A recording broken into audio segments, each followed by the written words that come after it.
We're back then with another in-depth breakdown for Marvel's Midnight Suns. Today we will have a look at everything you need to know for Blade. Now, we've had access to the game for the last few weeks, so for that reason I have all heroes at max level, I've got all cards unlocked and upgraded to tier 2, and I've got all friendships maxed out as well. That's how I'm able to cover absolutely everything you need to know for the heroes in the game already, even though it's only been out a few days now. In this video we'll start off with an overview, we'll talk about Blade's general playstyle, we'll then check out his cards next. We then have stats, and we'll talk about the stat priority that you want to aim for on Blade. We have Hangouts and Friendships next. We'll then show off his challenge mission, and then finishing up we'll do a quick summary and I'll show off a little bit of gameplay as well. Now, if the video's helpful, take the time to hit a like, share and subscribe button, and if you want early access to other videos in this series, consider becoming a channel member as well. But let's dive in, let's start breaking this down.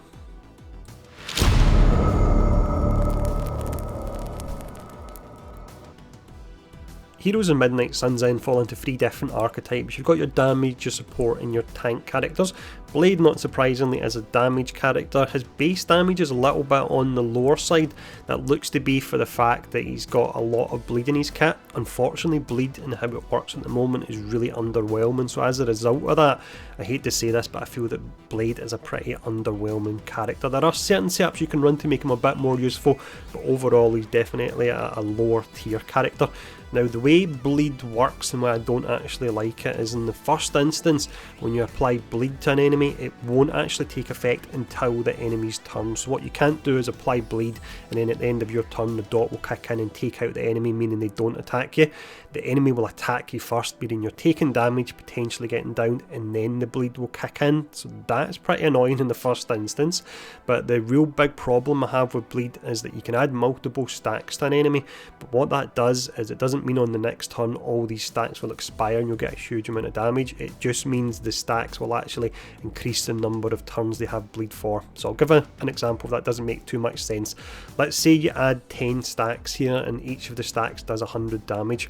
Now what that means is for the next 10 turns you'll do 100 damage a time, which is really a small amount once you get to end game, as opposed to all stacks expiring at the end of that turn and doing 1000 damage. Yes, you do have a card in his kit that allows you to actually consume all the stacks at once, but it's a single target attack and you need to get that to come up in the first instance there. So once again, unfortunately, due to how Blade works in the game, Blade is really pretty underwhelming, but there are some aspects we're going to talk about how you can slightly improve that, so don't worry too much if you are a Blade fan. But that's a quick breakdown. Let's go in and let's start talking about the cards now.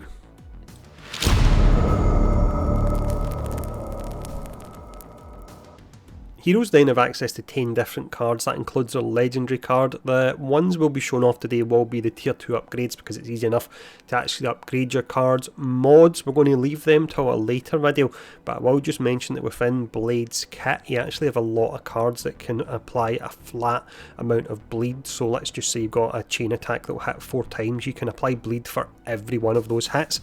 Initially I got really excited about that until I figured out how bleed actually works. We discussed this earlier on in the video, how it's unfortunately pretty underwhelming, so hopefully this will see a change at a later date and it will pull Blade's cards up a little bit once you actually start modding them.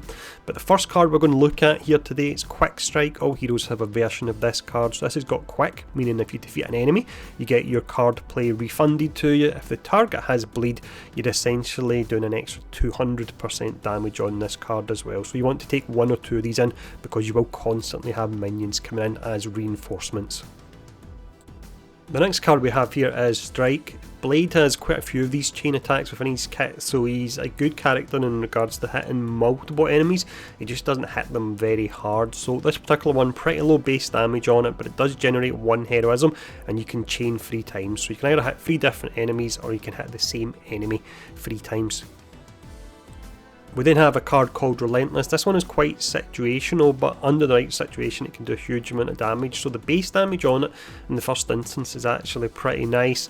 Also with this, if the target was damaged this turn, you're doing an additional 180% damage. So that's roughly an additional 150% damage on top of the base amount, and you're generating heroism with it as well. So once again, quite situational, but under the right situation you can do heaps of damage with this. This next card here is really nice. It makes up for the shortfalls on bleed, so this is called Reaper. So with this one here, you'll do your base damage, you consume all bleed in the target to deal remaining bleed damage, and with certain setups and bleed as mods, I've seen them apply as many as 10 different bleed stacks on an enemy, which means if you actually consume all them, you're doing over 1000 damage, so you can hit really hard with this particular one. Also with this on KO, you gain 1 strength, and now for this particular card, because I feel that bleed is underperforming in the game, I would prefer to see this card potentially being free. That way we could drop 2 of them into our kit and it's not going to be a card cost, and it could make up for the fact that, once again, I've mentioned it a few times, but bleed is underwhelming. So that's the only change I would make to this card, but in its current state it's still a very good card. We then have Make 'em Bleed, so this one is if you want to go all in and attacks with Blade. So with this one, you draw 2 Blade cards, and the next 3 Blade damage cards apply to Bleed. Can be a decent card because, yes, we talked about Bleed isn't any good at all, but we've also talked about the fact that you can use Bleed to, in a roundabout way, apply Mark to enemies, and Mark's really fantastic. The next card we'll look at will be the one that allows you to do that. So this next card for me is the one that I would use alongside the bleed build. I wouldn't try and get your ticks every turn. Instead, I would look to convert the bleed ticks into marked. So this card is called the Hunger. You apply 2 mark to every enemy with bleed, so that's for 2 turns, which is pretty great. You recover health for each enemy. It's not needed that much because Blade isn't taunting, so you shouldn't be taking damage any more than any other character. But also with this, the particular card is free, and I've seen some versions that will actually generate energy as well. So if you've got bleed in a lot of different targets, this card is absolutely fantastic. It will convert that bleed into marked, and if you can defeat them with the next card, it's not going to cost you a card play, which is pretty amazing. We move on to the heroic cards next here. This particular one with the tier 2 version, the cost of it goes from 3 to 2. You can see it does a decent amount of damage, and it's got lifesteal on it as well. So it's a decent card, but once again, the fact that Blade isn't necessarily a character that's taunting, I don't really feel that he needs that many defensive aspects in his kit, apart from the fact that it's a nice flavour to add to his kit, that he's regaining health when he's attacking enemies. So this here is probably one of the most useful cards in Blade for me, and if I was to use Blade in a mission, I would use him for this particular card. So you get certain missions where you have to destroy something or capture someone, and they're protected by an enemy that's got block on them. With this card, you'll do a huge amount of damage. So the card is called Savage. You've got a nice amount of base damage on it. It's only 2 heroism to use, and with this, if the target has block, you can see you're doing a whopping amount of additional damage as well. All in, if the target is block, you're doing over 500 damage for 2 heroism, so pretty great, but again, pretty situational. We then have Daywalker. So this is 3 heroism. The base damage in this is pretty low, but it does chain 4 times, and you draw a card for each KO. The way that I've used this particular card is via mods. You can get it so it applies 1 flat bleed, so you can either spread 4 bleeds out over 4 enemies, or you can put 4 bleed on a single target. So this is a really nice card to use before the card we looked at earlier on that allows you to convert your bleeds into marked. The final card we'll look at here then will of course be the legendary Midnight Suns card. This is an iconic move if you've seen the original Blade movie. This one is called Glaive. So with this, you'll damage and apply 2 bleed to each enemy in an area. If the target has bleed already, then you're doubling the damage on this particular card, and it has exhaust. Overall, the fact that it's costing 4 heroism, you can only use it once, the damage on this is definitely on the lower side, and the fact you have to have bleed applied to the enemy already to do it, pretty underwhelming Midnight Suns card, to be honest. I don't think I would recommend putting it in your kit. I would use Blade more as a character that's just applying bleed and then converting the bleed into marked. But that's a quick breakdown of his cards. Let's talk about the stats next.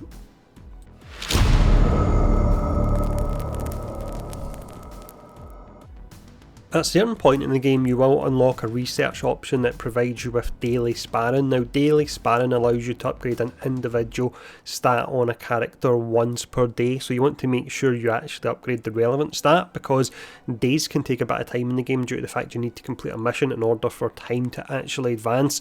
So if you are looking to upgrade Blade, in regards to the stats, I would say you want to focus on Blade. Is just really purely a damage dealer. He's not a control style character, he's not a tank style character or anything like that. So the 2 stats you want to aim for would be crit chance and also crit damage. Now the next section we'll talk about Hangouts and the friendship system.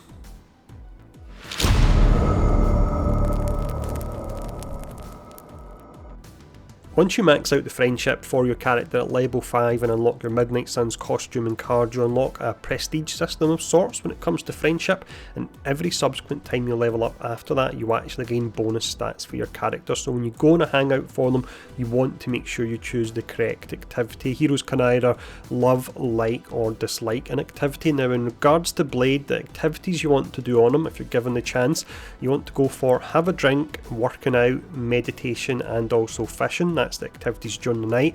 The ones during the day you get the chance to do, you would want to go for fishing and meditate. All of those activities he loves, they'll give you the maximum amount of friendship points. Now for the next section, let's talk about the challenge mission.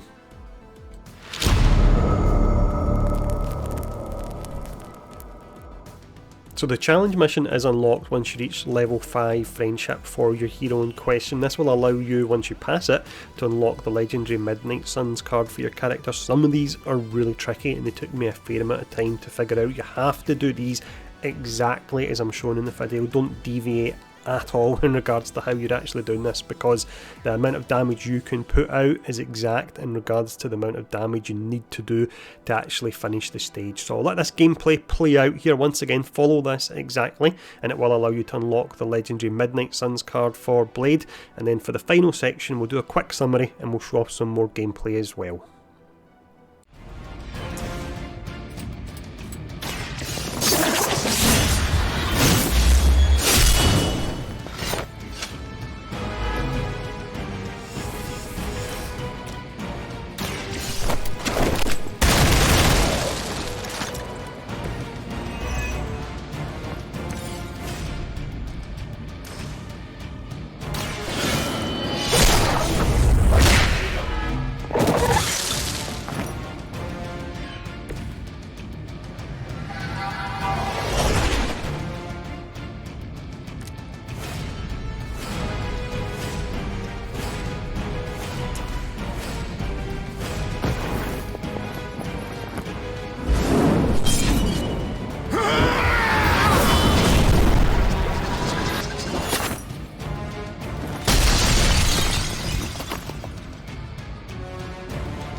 So we'll finish up here with some gameplay in the background. Now this isn't me doing perfect gameplay or anything like that. This is me trying to show off as many Blade skills as I actually can without tanking the match and losing it as a result of that. So you'll see in this gameplay I show off the adding Blade and then turning that Blade into Mart, which is the only real use I can find for Blade outside of the enemies that have block that we talked about earlier on in the video.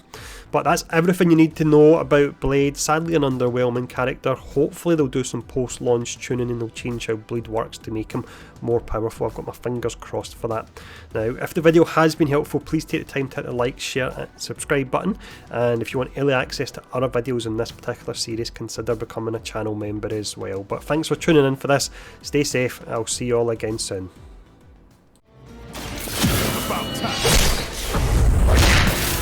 Minor systems damage. Not bad. I think you got him. Targeting systems active. Here it comes.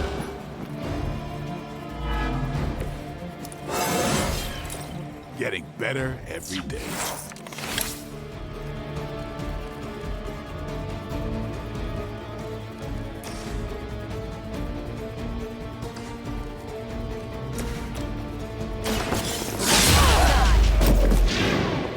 That's a neat trick.